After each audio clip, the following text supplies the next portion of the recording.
This video is sponsored by Buy Mode shopping application. இன்று April 25. Tamil சிறுகதை உலகில் பல புதுமைகளை புகுத்தியவர் புதுமைப்பித்தன். இயற்பெயர் சு. விருத்தாச்சலம். நவீன தமிழ் இலக்கியத்தின் முன்னோடி. சமூகத்தில் நிகழ்ந்த அவலங்களை எள்ளல் நடையில் தம் படைப்புகளில் பதிவு செய்தவர். கூறிய சமூக விமர்சனமும் நையாண்டியும் முற்போக்கு சிந்தனையும் இலக்கிய சுவையும் கொண்ட இவருடைய படைப்புகள் இவரின் தனித்தன்மையினை நிறுவுகின்றன. புதுமைப்பித்தன் எழுத்துப் பணியில் முழுவீச்சில் ஈடுபட்டது 15 ஆண்டுகளுக்கும் குறைவான காலம்தான். அக்குறுகிய காலகட்டத்தில் 100க்கும் மேற்பட்ட சிறுகதைகள், கட்டுரைகள், 15 கவிதைகள், புத்தக விமர்சனங்கள் என எழுதி குவித்தார். சிறுகதை உலகின் முடிசூடா மன்னன் புதுமைப்பித்தன் கடலூர் மாவட்டத்தில் உள்ள திருப்பாதிரிப்புலியூரில் பிறந்தார். அந்நாள் இன்று ஆண்டு 1906. நாம் இன்று வானொலியில் நிகழ்ச்சிகளை கேட்டு மகிழ்ந்து கொண்டிருக்கிறோம் என்றால் அதற்கு மார்க்கோனியும் காரணம் என்று கூறலாம்.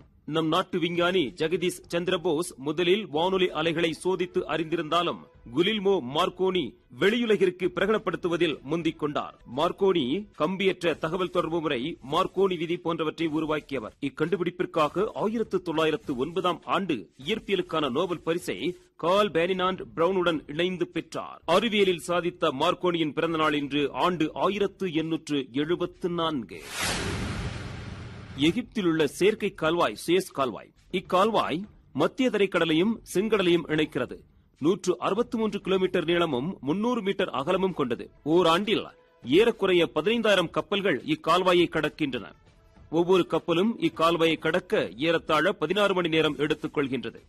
இக்கால்வாய் வெட்டப்பட்டமையால் ஆசியாவுக்கும் ஐரோப்பாவுக்கும் இடையிலான போக்குவரத்து மிக இலகுவானது. சுயஸ் கால்வாய் வெட்டப்பட்ட நாள் இன்று.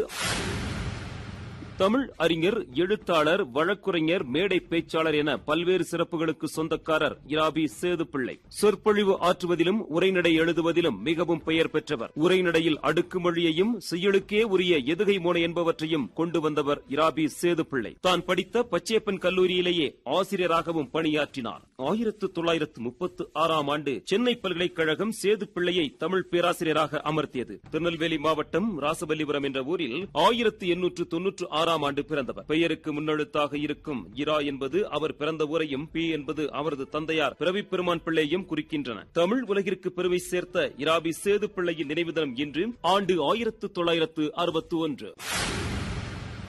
தமிழ்நாட்டின் வட ஆற்காடு மாவட்டத்தில் முனுசாமி முதலியார் அம்மா கண்ணு இணையாருக்கு பிறந்தவர். திருவேங்கடம் என பெயரிட்டு அழைத்தாலும் அவரின் தாத்தா பெயரான வரதராசன் என்பதே நிலைத்து நின்றது. காந்தியடிகள், திருவிகா, தாயுமானவர், விவேகானந்தர், திருநாவுக்கரசர், தாகூர், பெர்னாட் ஷா என பலரது கருத்துக்களால் ஈர்க்கப்பட்டார். தன் எழுத்து பணி மூலம் பல்வேறு படைப்புகளை தமிழுக்கு தந்த இலக்கிய கட்டுரைகள், ஆராய்ச்சி நூல்கள், சிறுகதைகள், புதினங்கள் பல எழுதியுள்ள 20ஆம் நூற்றாண்டின் புகழ்பெற்ற தமிழ் அறிஞர்களுள் ஒருவரான மு. வரதராசனார் பிறந்த நாள் இன்று ஆண்டு 1912.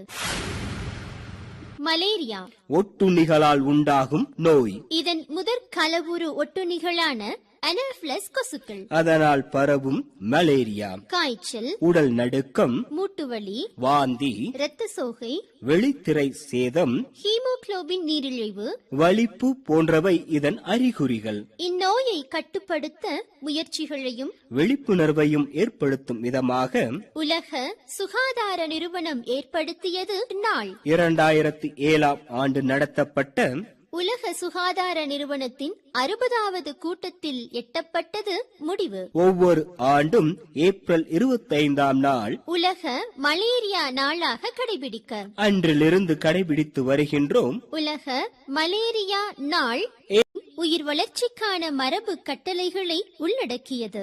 எந்த ஓர் உயிரினத்தின் தொழிற்பாட்டையும் விருத்தியையும் நிர்ணயிக்கும் மரபியல் சார் அறிவுறுத்தல்களை கொண்ட ஒரு கரு அமிலம். இதனை இனக்கீற்று அமிலம் என்றும் சொல்வதுண்டு. DNA அல்லது தாயனை என்பது ஆக்சிஜன் குறைந்த ரைபோ கருக்காடி. உயிரினங்களின் உயிர் பண்புகளை கடத்தும் மரபியல் கூறான DNA பற்றி அறிய உருவான நாள்தான் உலக DNA நாள் என்று. This video sponsored by Buy Mode shopping application.